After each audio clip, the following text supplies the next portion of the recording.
You are sitting at your desk. You have to write a report or study for a history exam or enter data into a spreadsheet. The task isn't hard.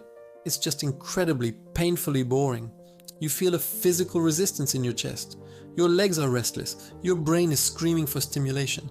It feels like you are chewing on dry cardboard. So naturally you tab out, you check Reddit, you watch a 15-second clip of a car crash or a cat jumping. Suddenly you feel relief. You think you hate the work because the work is objectively bad? You are wrong. You don't hate the work. You hate the drop in stimulation. You have conditioned your brain to expect a level of dopamine that reality cannot provide. When you spend your day scrolling, gaming, or listening to high-tempo music, you raise your stimulation baseline. Imagine your brain is a drug addict. If you are used to cocaine, a cup of coffee does nothing for you. It feels like water. Right now, your work is the cup of coffee. Your phone is the cocaine. The work isn't boring. Your baseline is just too high. To fix this, we don't need to make the work fun like a circus. We need to lower your baseline so the work becomes the most stimulating option available. We are going to trick your brain into craving the boredom. Here is the 3-step protocol to hack your stimulation levels. Step 1. The boredom priming phase. Most people try to jump straight from TikTok to a textbook. This is a recipe for failure. The contrast shock is too high. You will crash. You need a buffer zone, a decompression chamber. Before you start a deep work session, you must engage in 10 minutes of aggressive boredom. Here is the rule. Sit in a chair, face a blank wall, do nothing. No phone, no music, no meditation, no planning. Just sit. For the first 2 minutes, it will feel fine. By minute 5, it will be agonizing. Your brain will be desperate for any input. It will start begging you for a distraction. This is exactly what you want. You are starving the dopamine receptors.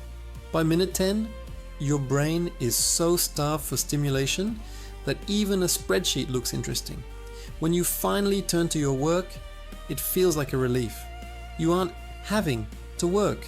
You get to work, because the alternative is staring at a wall. You have manipulated the relativity of fun. Step 2.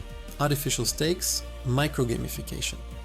Video games are engaging because they have a rapid feedback loop. You press a button, you get a result. Score goes up. Real work is boring because the feedback loop is slow. You write an essay, you get a grade 2 weeks later. You need to tighten the loop, you need to turn the work into a game. Do not just study, create a time attack challenge. Set a timer for 10 minutes. Ask yourself, how many pages can I summarize before the timer hits 0? Suddenly, you aren't studying history. You are racing the clock. If you are cleaning your room, put on a 3-minute song and see if you can fold all your laundry before the song ends. You are hacking the reward prediction error. By adding a constraint, time, and a metric, pages, clothes, you force your brain to pay attention. You are artificially injecting adrenaline into a task that usually has none. Top coders do this all the time. They don't just write code. They try to write the cleanest code possible in the fewest lines. They create a meta game on top of the boring task. Step 3. The curiosity keyhole. Boredom is often a lack of understanding. Things are boring when they are blurry and abstract. They become interesting when you zoom in. If you look at a pile of sand, it's boring. If you look at sand under a microscope, it's a chaotic landscape of crystals and shells. It's fascinating.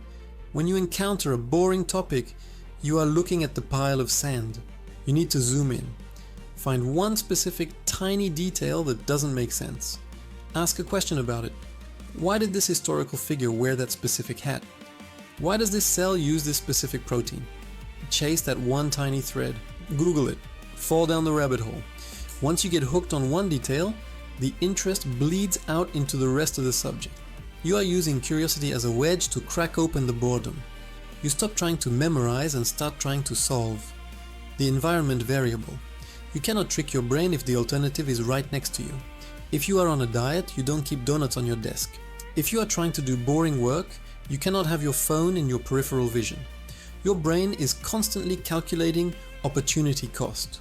If it sees the phone, it calculates work, low dopamine, phone in high dopamine, switch now. It takes energy to resist that calculation. Remove the phone, put it in another room. Now the calculation changes. Work, nakpan low dopamine. Walking to the other room, mopan effort. Fine, we will work. You are making the boring work the path of least resistance, reframing the narrative. Finally, stop telling yourself that you have to do this. I have to study, I have to write. This phrasing frames the activity as a prison sentence. Change one word. I choose to do this. I choose to study because I'm building a career. I choose to clean because I respect my living space. This restores your agency. Humans hate being controlled, even by themselves. When you reclaim the choice, the resistance drops. Boredom is not the enemy. Boredom is a filter. It filters out the people who need constant entertainment from the people who can build things. The ability to tolerate boredom is the single greatest predictor of success in the modern world. While everyone else is addicted to the scroll, needing a new hit every 15 seconds, you can sit there and grind. That is your unfair advantage. Embrace the boredom. Use the priming. Gamify the process. If you are ready to stop chasing cheap highs and start doing deep work, subscribe to BrainOS.